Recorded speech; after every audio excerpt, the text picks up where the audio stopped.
Je propose qu'on commence cette conférence sur le sujet qu'on s'est donné ce soir de notre rencontre Covid-19, éthique et société. Qu'est-ce qu'une information transparente et loyale en temps de pandémie? Alors pour ceux qui nous rejoignent, qui n'ont pas assisté aux différentes sessions de notre webinaire, de notre rencontre, donc l'idée c'est qu'on aborde à chaque rencontre un point, donc en termes de communication scientifique, en termes de compréhension de ce que c'est que l'incertitude, de ce que c'est que le risque, etc., en période de crise, pour commencer un échange et une concertation nécessaires euh, pour essayer de démêler toutes ces questions qui viennent nous assaillir en période de crise. Alors aujourd'hui, la question de l'information, alors de l'information transparente et loyale, on va questionner ces deux termes, je pense, ce soir. Donc tout d'abord sur cette question de l'information, de la transmission de l'information, on voit qu'elle est centrale en période de crise. On en a beaucoup parlé dans notre observatoire et notamment dans le groupe communication et médiation. On a vu que la communication était importante à la fois des pouvoirs publics, des scientifiques vers les pouvoirs publics, des pouvoirs publics vers les associatifs, vers les citoyens, des associations vers les citoyens. Donc cette communication, elle est complexe, elle n'est pas simple, à comprendre. Il n'est pas nécessairement simple de cheminer, de bien comprendre de quels sont les réseaux qui fonctionnent aujourd'hui. En tout cas, ils sont multiples. Donc cette information est complexe dans une période de crise qui elle-même est complexe. C'est-à-dire que quand on parle de transparence, on se demande que signifie la transparence dans une crise où précisément tous nos repères ont tendance à être remis en cause. La science, c'est plus qu'on communique, c'est plus la science qui est faite.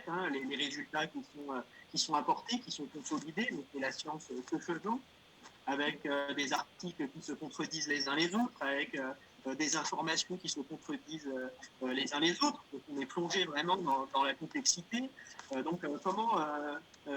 Qu'est-ce que c'est la transparence dans ce contexte? De la même façon, il y a eu effectivement une transparence de l'activité scientifique avec le préprint qui consistait à publier en ligne des informations scientifiques, des articles scientifiques, mais publier des centaines ou des milliers d'articles scientifiques auprès du grand public ou accessibles par le grand public. Est-ce qu'on peut vraiment appeler ça de la transparence? On est noyé sous l'information, on est dans l'incapacité de la comprendre vraiment, parce qu'on n'a pas les bases scientifiques nécessaires pour ça. Donc, il y a vraiment quelque chose là qu'il faut, à mon avis, réfléchir. Alors, je pense que c'est intéressant de mettre ce terme de transparence en lien avec le terme de loyauté. Ce terme de loyauté, ça consiste à tenir sa parole et ses engagements. Qu'est-ce que c'est que tenir sa parole et ses engagements dans un contexte d'incertitude? D'abord, est-ce que ça ne consisterait pas, par exemple, à assumer cette incertitude? À dire, aujourd'hui, on ne sait pas quels sont les éléments qui nous permettent de trancher dans telle ou telle direction, de sorte qu'on puisse comprendre aussi les revirements qui ont lieu parfois. Et aujourd'hui, l'opacité, on va dire, du pouvoir ou des décisions se joue moins sur le fait qu'il y aurait des informations cachées, etc. C'est pas l'idée de l'opacité comme information cachée, mais on ne dévoile pas le fond du problème qui est que personne ne sait vraiment comment réagir face à certaines questions. Par exemple, il y a des questions qu'on a posées pendant d'autres rencontres Covid-19 éthique et société sur le lien entre liberté et sécurité, sur le risque et la liberté. Voilà, où est-ce qu'on met le curseur entre le risque et la liberté, par exemple. Et ça, c'est des questions que la science ne tranchera pas. Donc, il y a quelque chose de très important, c'est que quand on parle de loyauté, de quelle loyauté on parle? La loyauté par rapport à quelle valeur, par rapport à quel principe de vie en commun, à quoi est-ce qu'on est loyal? Et le jeu entre ces deux notions, elle devient très intéressante quand on prend des cas très concrets, parce qu'il est par exemple possible d'être loyal sans être transparent. Donc, par exemple, je prends un exemple possible en tout cas, c'est de dire le confinement, Les autorités publiques peuvent très bien savoir qu'il va y avoir un confinement dans 2 jours, mais ne pas le dire tout de suite pour éviter des effets négatifs comme la fuite des villes vers la campagne, etc. Donc dans ce cas-là, il y a une loyauté, c'est-à-dire de protection sanitaire, de santé publique, mais il n'y a pas de transparence. De la même façon, on peut être transparent sans être loyal. C'est-à-dire, vous regardez par exemple le site du Parlement européen ou certains sites publics comme ça qui mettent à disposition énormément de documents, mais ces documents, ils ne sont pas accessibles. On n'arrive pas à les lire, on n'a pas les codes pour les lire, on est un citoyen lambda. Donc on est transparent, mais est-ce que c'est de la loyauté? De la même façon, si on prend la communication auprès des plus vulnérables, communiquer sur les risques des 65 ans, des diabétiques, des personnes en surpoids, des personnes qui ont eu des opérations cardiaques, etc., etc., on peut dire que c'est transparent. Mais est-ce que c'est loyal pour ces personnes? Loyal dans le sens, est-ce qu'on évite la stigmatisation?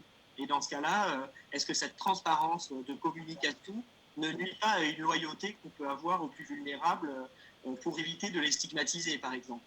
Donc, vous voyez que l'articulation entre ces deux notions, dans le titre, elle semble très simple et elle semble aller ensemble. Qu'est-ce qu'une communication transparente et loyale en temps de pandémie? Et on voit que dans la vraie vie, ça tiraille quand même. Voilà, ces deux notions ne se marient pas si facilement. Donc, pour discuter de ces enjeux de communication, on a choisi d'organiser cette soirée autour de 3 enjeux de communication différents. Alors, tout d'abord avec Nadine Le Forestier, qui est praticien hospitalier et neurologue à la Pitié-Salpêtrière. On va parler de la relation patient-soignant, voilà, qui est une relation le fameux bloc singulier. Je voudrais aborder également un deuxième grand sujet de la communication en période de crise, de pandémie. C'est le lien entre la science et la société, avec Karim Debut-Daoud, qui est maître de conférence en éthique et biochimie à l'Université Paris-Saclay. Et enfin, la diffusion de l'information auprès des plus vulnérables, ou l'accompagnement informationnel, on pourrait dire, des plus vulnérables, avec Laurette Gilly, qui est responsable du suivi des politiques publiques de France Alzheimer.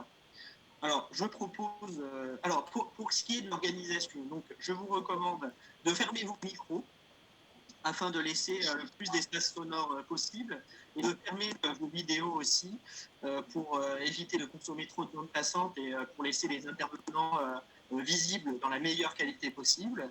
Et puis, vous pouvez vous poser vos questions sur le chat qui est sur la fenêtre à droite de votre écran. Et Pierre-Emmanuel Brugeron, qui travaille avec moi à l'Espace Éthique, va lire vos messages et posera des questions aux intervenants. Je propose sur ce de laisser la parole à Nadine Forestier.